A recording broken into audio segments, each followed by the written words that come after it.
On this episode of That Was a Show? Hey, have you guys watched Teen Angel?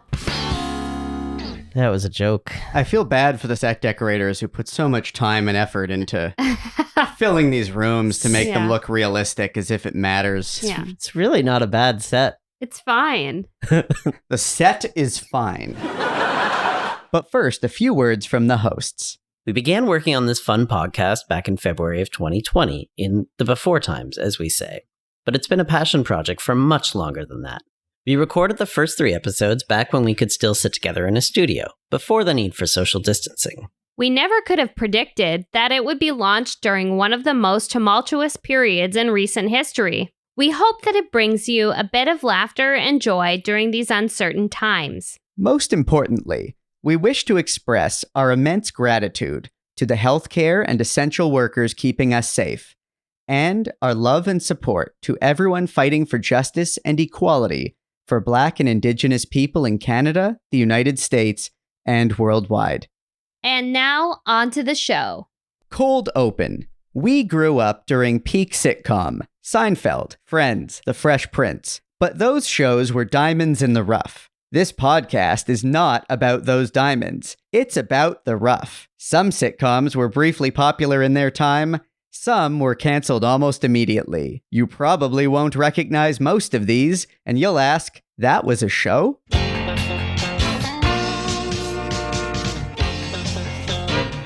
That was a show? The podcast about failed or forgotten sitcoms from the 80s and 90s, starring Brynn Byrne, Aaron Yeger, And Andrew Helmer as Barry. a Radio Gizmo production.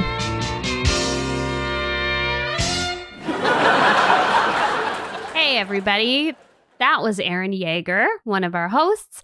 I'm your other host, Brynn Byrne, and also with us is our other host, Andrew Helmer, or as I call him, Barry. Hello. So for this episode, we are bringing you another TGIF classic, Teen Angel.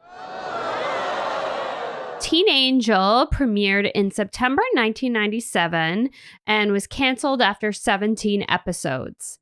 It was created by Al Jean and Mike Reiss, who are best known to be longtime producers and showrunners for The Simpsons. The show was intended to be a companion piece to Sabrina the Teenage Witch and another supernatural-themed show, You Wish. The show is about 2 suburban best buds, Marty and Steve. At the start of the series, Marty dies from eating a 6-month-old burger. He's sent back to Earth by God's cousin, Rod, to become Steve's guardian angel. It stars Mike Damas as Marty, Corbin Allred as Steve, Ron Glass as Rod, and Maureen McCormick as Steve's mom, Judy. So, Barry, why don't you tell us what happens in episode 1 of this show? Episode 1, which was called Marty Buys the Farm, just absolutely witty wordplay there, was about what happens just after Marty consumes the ancient hamburger from under his friend's bed. The show deals in no way with any grief or consequences to this, and instead just sends them on a zany adventure right away. After being sent back to Earth by God's cousin, Rod, Marty is tasked with being Steve's guardian angel. They are thrown back together almost immediately, and Marty is determined to make things better for Steve at school. This includes, in no particular order, helping Steve to win points with the cool kids, defeat the school bully, and to get one up on his history teacher. Marty makes use of his ridiculously endless skill sets of powers that includes conjuring ghosts, telekinesis, precognition, and the 90s staple, the Zach Morris time stop. He also likes to casually employ assault and torment in all of his ways of helping Steve. That's essentially the first episode, and as it's the only episode I saw, I can only assume that's basically the plot of every single episode. Brynn, why the hell did we have to watch this? Yeah, I really don't know what to say. I'm very conflicted about all of this. This rewatch of this show has really shook me. I basically chose the show because I remember it from when it aired. I was about 12 years old at the time, and I was very fascinated with sitcoms about teenagers, because I was about to become a teenager, and I hate to admit it, but I actually really thought both Marty and Steve were kind of cute. But what I didn't realize was what a horrifically misogynistic horror show it was, and it's really making me question my own values. And yeah, then the Teen Angel writers have done their job. Yeah, I mean, I didn't do the deepest dive in this rewatch, but I definitely read a lot of episode summaries. I watched a chunk from another random episode, which we'll talk about later. But yeah, it's basically the entire series is a couple of horny young teenagers, one of whom is dead and is trying to help his living buddy get a date with a different girl each episode. Oof.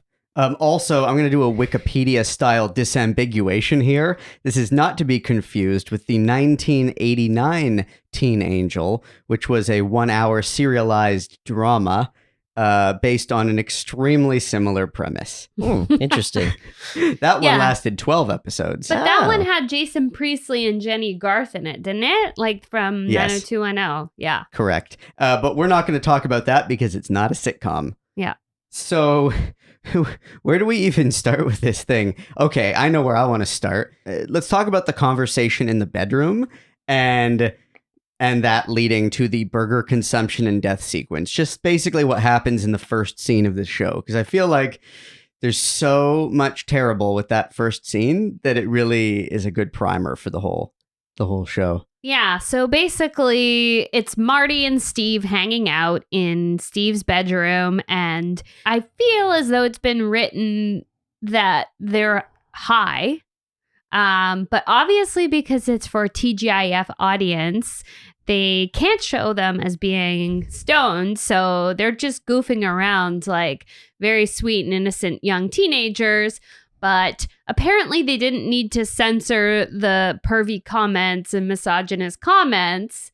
That was okay for a TGIF audience. But the fact that they were most likely in real life would have been stoned, that's the really bad and taboo part of the conversation. Yeah. Well, what they did do is that they didn't actually say, decide which of these two female celebrities you want to have sex with. It's obvious to us watching that that's what the conversation is about, but they have that little bit of plausible deniability of like, maybe they're just trying to see whose names they can remember. Oh, it's absolutely a G-rated Who Would You Rather. Yeah. It's also, they're playing 90s teenage boys' favorite pastime, which is idly throwing a ball at each other while they just shout out misogynistic comments on supermodels. Yeah. And the death sequence. Anyone out there listening, just don't watch the whole episode because, you'll never get that amount of time back in your life. But just watch the death sequence and your mind will be blown. It's basically consists of Marty eating this 6-month-old hamburger on a dare from Steve. And instantly, as soon as he starts to chew it, there's this weird visual montage behind him of the sky opening up and things going in fast motion, and there's different and he's chewing in an exaggerated, really silly way, and then it ends with him basically in the afterlife. Yeah, it is definitely ABC's version of having an issue with starting a TGIF show with a 16-year-old boy dying and really trying everything they can do to get around that with some form of zany effect. Wouldn't the easier and more effective thing being, wouldn't that be him saying, "Oh, it's not like eating this is gonna kill me.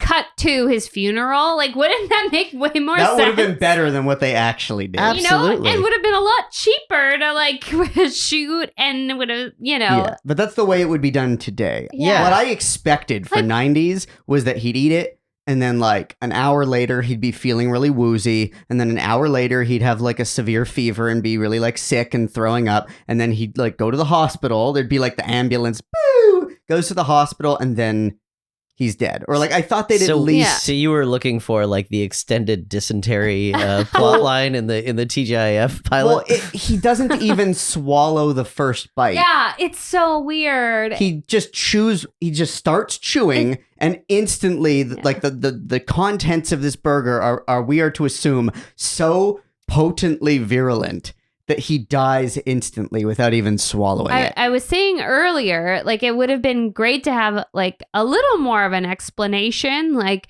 oh, it's super moldy and it turned out Marty had an allergy to penicillin he didn't know about, or maybe there are some weird chemicals in the burgers because it's shitty fast food, and maybe that after 6 months becomes very toxic, but there's nothing. It's just no. And recording this from 2020 when we've actually discovered that a certain very popular, we shall not name, fast food restaurant's burgers can actually keep for a full year without any form of disintegration. I mean, we're looking back on this with rose-tinted glasses here. Yeah. The opening title sequence that we get to after that, it seems to be, and I accidentally watched part of another, or maybe I watched the whole other episode. And so it seems that like the opening title sequence, there's this, it looks like a Renaissance era painting of 3 angels. And then he walks out in front of them with kind of like a Fonz sort of pose and makes some like witty quip. And each episode, it seems to be a different witty quip. So none of which are funny. So that's like their Simpsons chalkboard gag, basically. Yeah. Okay. Yes. All right. It's brutal. Yeah. And like in that first episode, the quip is, which one of you angels is Farrah? Obviously a Charlie's Angels like reference. And there's like a lot. Oh my God, I still didn't get it until you just said it again. Yeah. There's a lot of old 70s references when Steve asks Marty, are you always going to be wearing that same outfit? Because it's basically the outfit that he dies in, but because he's an angel now, it's all in tones of white and silver. Marty responds with, yeah, I'm like Gilligan. So there's all these references to classic television. And again, the audience, which is basically going to be like kids from ages 9 to 13, they're not going to get those references. Absolutely not. They're trying again to get the baby boomers to watch the show with them. But what self-respecting baby boomer would watch something with that plot? I mean, even 12-year-old me at the time was like questioning that. And it's a very common pitfall with sitcoms, and especially you see it a lot in the 90s, of sitcom writers only referencing the things that they grew up on. Yes. Yeah. Things they know. Yeah. And like, maybe I'm sure 11 or 12-year-old, Barry would have understood the Gilligan joke. But the Farrah joke, you literally explained it to me twice until I finally got it. But I mean, another thing to understand is most kids at that time were not like 12-year-old Brynn or 12-year-old Barry. No. We were like huge nerds and like knew way too much about television history, even as like young kids. So yeah, we got the references, but no other normal self-respecting 12-year-old would have known. So and I want to comment on this whole referencing concept too, because one thing that's important to know about our team here is that Brynn and Barry have encyclopedic knowledge of popular culture. I don't necessarily have that level of memory, but I watched a ton of sitcoms back in the 90s. Often, like, I wouldn't necessarily get the reference, but I would still find it funny because of the way it was delivered. So, like, The Simpsons was great at this, where there would be jokes that the 10-year-old kid watching wouldn't get. It would just be over their head. Mm-hmm. And if their parent was watching, the parent would get the joke and be like, wow, that's biting satire. But it was delivered in a way that would not disrupt the experience for the kid. Right. Or like, I could watch a show like Frasier and I might get half the references and half I don't get, but it doesn't matter because even when a character like Frasier Crane makes a really like pretentious, esoteric reference, I'm able to laugh at the fact that he as a character would have that kind of attitude and make that kind of comment. So there's something about the delivery and I can't put my finger on it, but this show tries to do a ton of those style of jokes, like the kind that Frasier would do. And none of them are funny. And I mean, even just casting Maureen McCormick, who is famously Marcia Brady, as a kind of sad attempt to like appeal to the parent audiences. There's even a moment in the episode where she gets hit in the face by a football, just like she did in an episode of the Brady Bunch. And, you know, she says, "Oh, my nose." It's like the most extreme example of that. Yeah, they were definitely really trying to like have something for the parents there too. Well, get the parents. Yeah. There are certain digs at specific celebrities or other shows. Rod, God's cousin, says, like, you can help Kelsey Grammer. You know, he's gone through 4 guardian angels in the last week. Like, why? Why are you taking a shot at Kelsey Grammer in a show for teenagers when Frasier is at its absolute peak?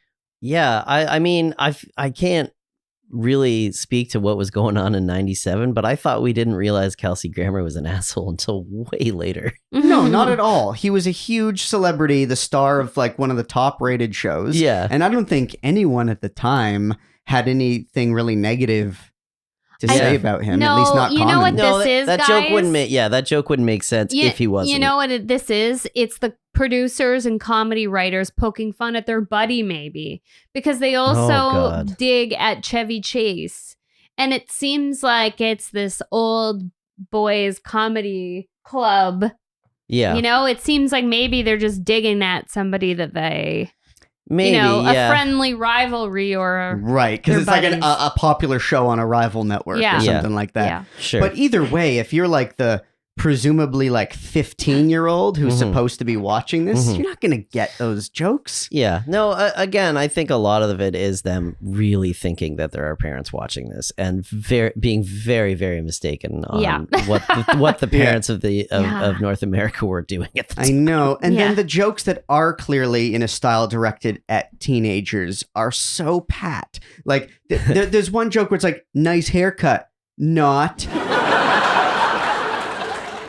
So obviously this was made squarely during the not phase of comedy. Oh, that was a dark time. Dark time. Well, like you guys know you said that all the time too. Obviously. Yeah, this is exactly. It's just an accurate t-shirt. snapshot. Not. Yeah.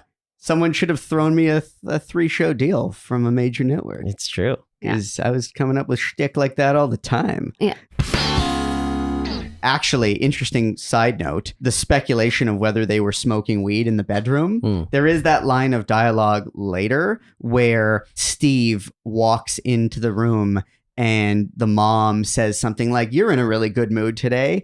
And the quip from Aunt Pam is like, check to see if his pupils are dilated or something like that. I had a note about that somewhere. But another reference to obviously like, make sure he's not smoking drugs. Yeah. Like, do you guys think this could have been a better show if it were they actually leaned into those edgier things? Like if this were on Fox, for example, and they went like full on edgy dark comedy. Yeah. Like, it could have been okay, right? I think I mean, I think if you did a light retool, and Fox probably would have been the better home for it, for sure. I think there's a way that it could have been funny. I mean, unfortunately, in the mid-90s, teenage boys were just very annoying. And they were basically incels. Like, yeah. That's basically how you boil it down. Yeah. But like, there were shows at the time that were edgier, and like, if this conceit was filtered through the style of like a Married with Children, would it have worked? Yeah, maybe. I don't know. I feel like maybe a show called Guardian Devil might work better than Teen Angel. Right away, that is already something that seems like it might work better. You're welcome. Let's talk about Aunt Pam. Do they ever really explain who she is? Because I had to look it up to even know who that character was. They just refer to her as Pam, and are we to just like... she refers to her as sis at one point. Does she? Right. Yeah. Okay. So, I mean, Aunt Pam is played by Conchetta Ferrell, who basically played the same role in like thousands of television shows. Yeah, most notably in 2.5 Men. Yeah, where she is basically like the no BS, sassy, tell it like it is, sort of figure. And her contract states she gets one line of dialogue per act. Yeah. Per story act. She's also most certainly like a studio note. Like her whole character was definitely not in the script. It was like, let's just put her in. Yeah. Can somebody sassy say something like, "Oh, sugar"? Yeah. If Margot Martindale was busy, then Conchetta Farrell's getting the call. Yeah. Most famously, she went on to play almost the exact same role in 2.5 Men as Bertie the housekeeper. So that was her longest running stint as the sassy supporting character, but she's done it in like several credits on both film and television. So she's a huge success story. Also, Ron Glass, who plays Cousin Rod. He is also a very prolific character actor and found a lot of success in the Joss Whedon universe in the cult hit Firefly. There's Mark Sandrowski, the main director of many episodes of Teen Angel, went on to direct most of The Big Bang Theory. So obviously a big commercial success, artistic success, that's up to interpretation. Yeah. And then, of course, we have the Thiel twins, which I know Barry is dying to just talk about in terms They're of... so weird, Brynn. Please tell me you know more about them. I need to know. Okay. So in the pilot episode, they appear in 2 separate scenes where they say the exact same lines in almost unison. They move around in the scene and they deliver the line, "Smooth move, X-Lax," and "Nice work, Shakespeare." And I don't know which order it's said in. But anyway, that's their line that they say twice in the episode. So the Thiel twins were very famous commercial actors back in the late 80s and 90s. And they appeared just as like those weird blonde twins and like hundreds of things. After their acting career kind of fizzled, they took over their family business, which was a sort of casual family dining restaurant. And that restaurant was actually featured on Kitchen Nightmares, Gordon Ramsay's. Oh, no. Yeah, Gordon Ramsay's. I love this discovery. I'm immediately going to be watching this episode. Yeah.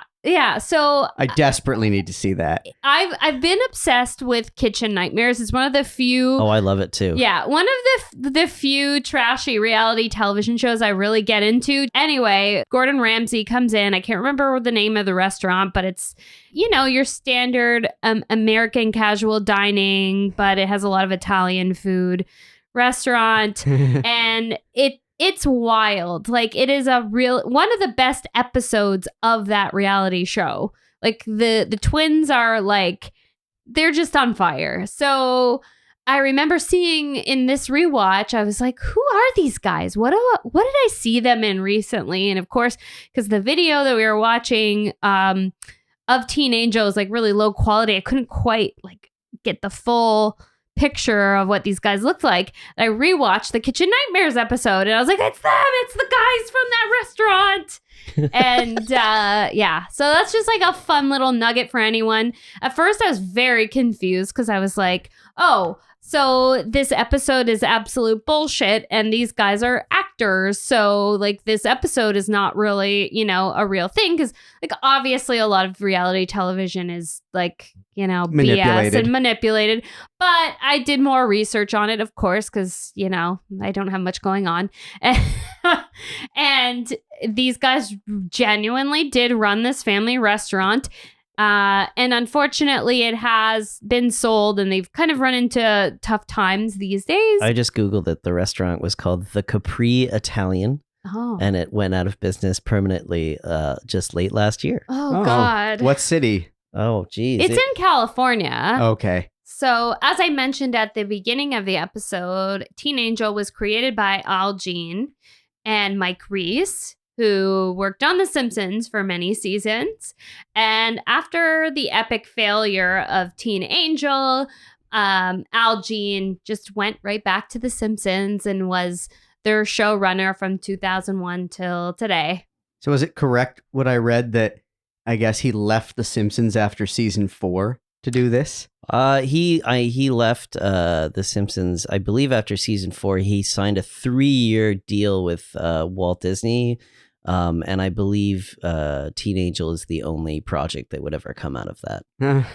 Yikes. Yeah, so he knows where his bread is buttered. Okay, do we want to talk about the breakout character? Do you think there was a breakout character? Okay, so here's the thing. The main character, Marty, is in a way the wackiest of the characters. But I think we can all agree that a show's central protagonist, by definition, is not typically intended to be the breakout character. So yeah, it would be like if Balky was like leading Perfect Strangers. Yeah. So my theory, is that there are 2 options. Either Aunt Pam.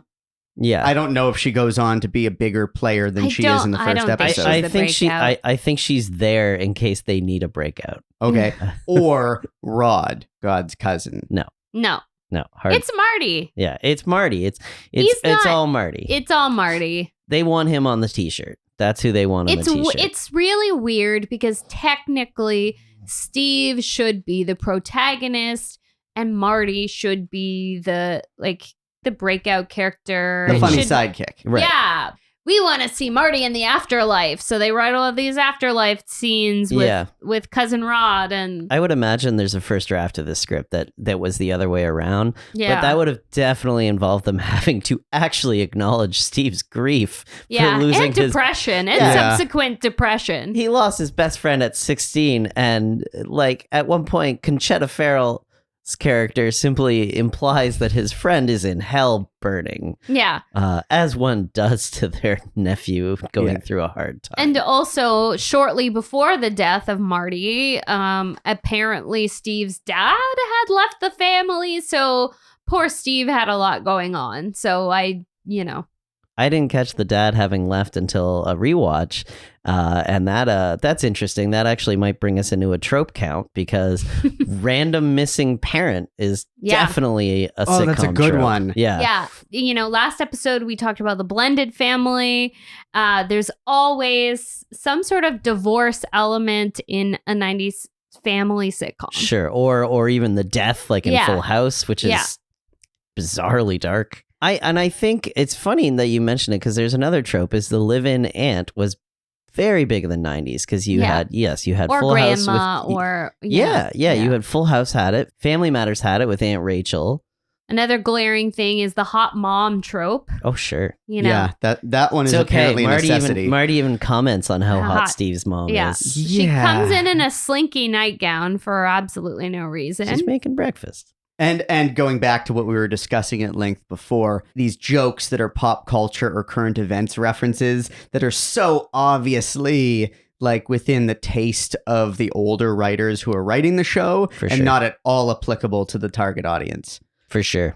There's also a crossover episode with Sabrina, right? With Sabrina. Oh, I remember that. Not only is a crossover episode, they go back in time to the 70s. What? Oh, so to the 70s? Yeah, it takes place in the 70s. Now, is this the same crossover night where Boy Meets World went to World War II? It might be. Because Salem sends them back in time. I think that was a crazy night in TGIF where, it's Salem's gone rogue and is just putting everyone back in time, I think. I don't want to spoil anything, but I feel like we're going to have to watch that entire evening of programming. Oh, maybe we do. I remember at the time, back in the 90s, anytime that a crossover episode would happen, that always bothered me. I didn't like the worlds colliding. I didn't find that kitschy. Yeah. When they tried to do a crossover between Seinfeld and Mad About You, I was just irritated by it. Don't do that. Which connects them to Friends as well. Oh. I don't know. And you know what? I'm still a sucker for a good crossover. I love my worlds colliding. I like all my action figures playing together, Oh, that's kind of sweet.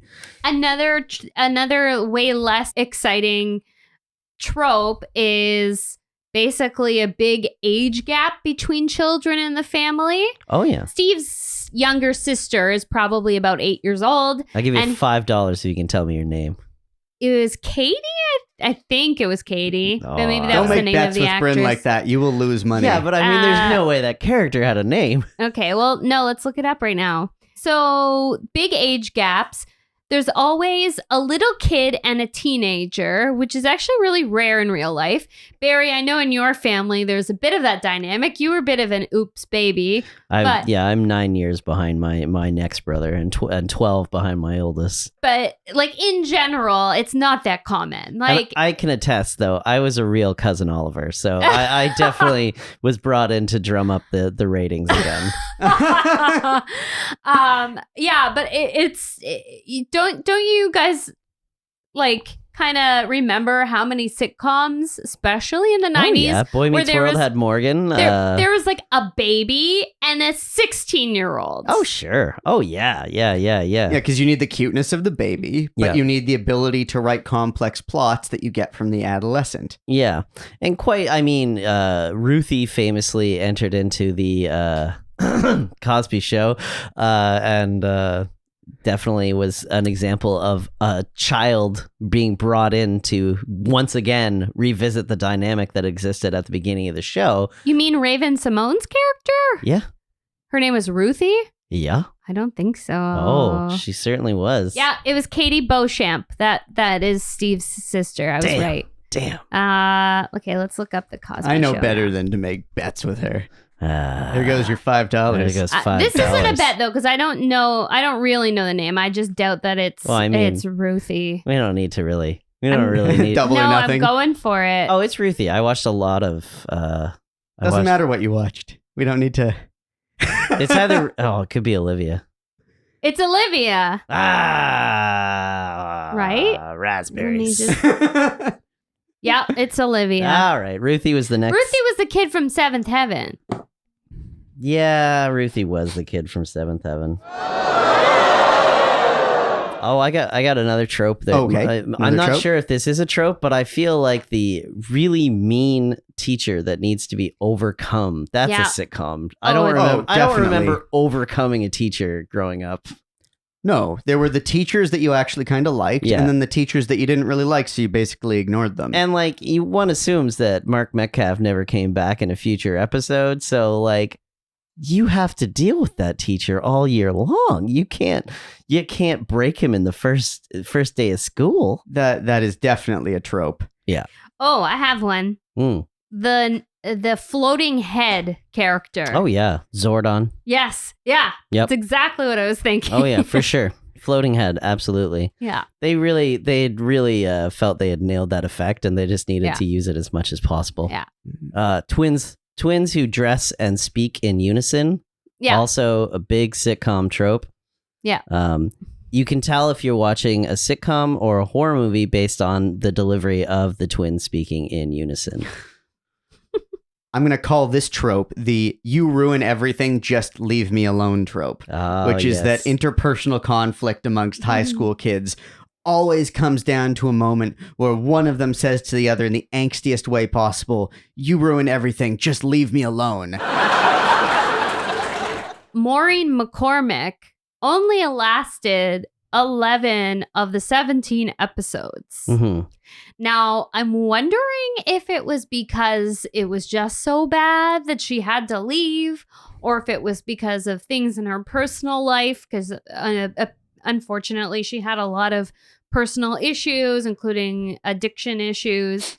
But at that episode 12 marker, suddenly mom was gone and dad was back. No. And they brought in grandpa as well. Ooh, so they brought in what? 2 new characters to try to save the show.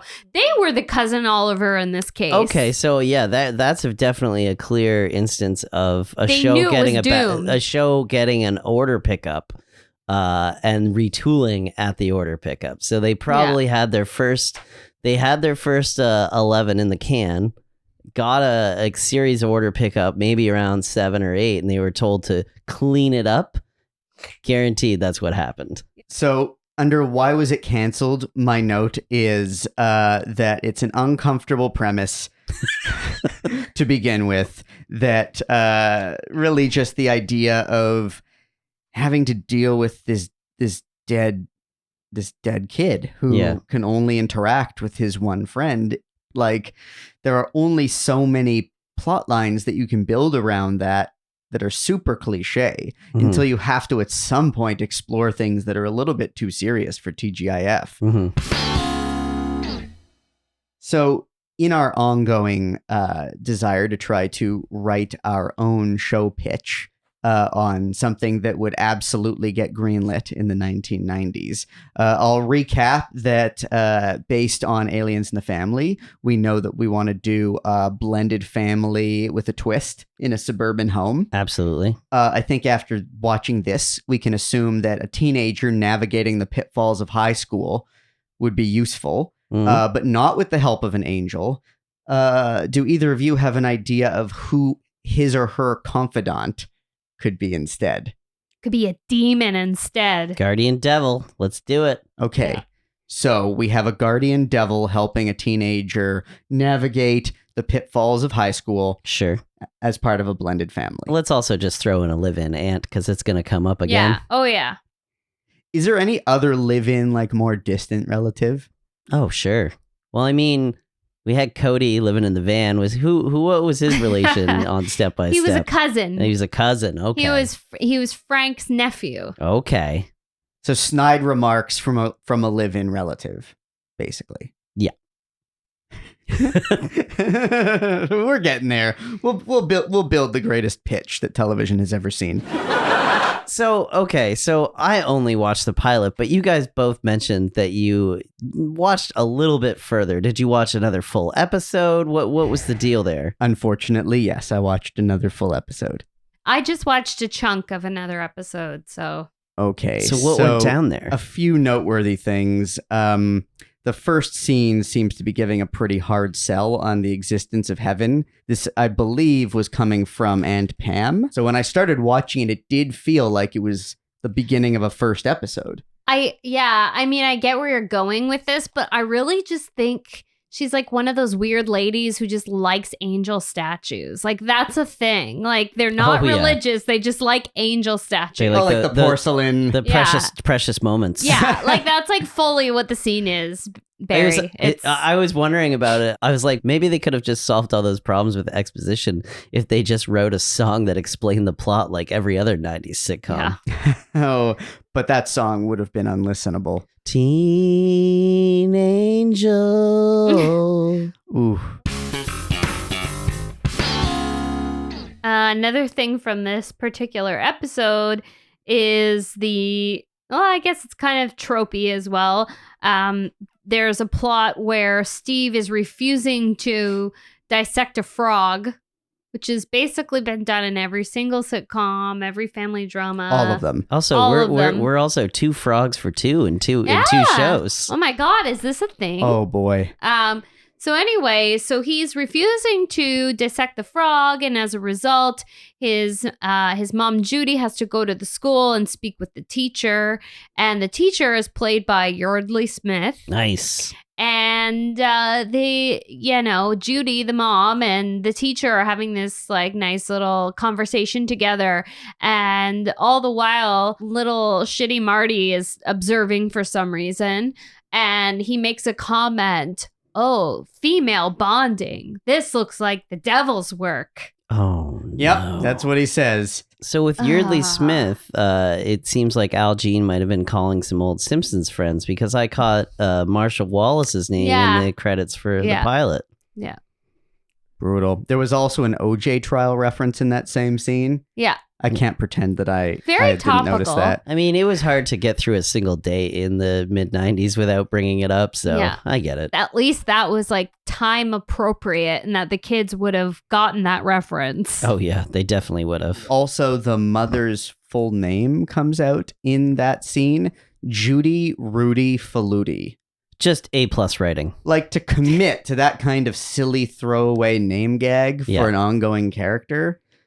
Yeah, they were not thinking ahead to season 4 when they were going to have to continuously mention her last name being Faluti. Did they ever think through how many episodes they could really make out of this? Like, how much hay can you harvest from this premise? Brynn, would you like to do 6 Degrees of Friends?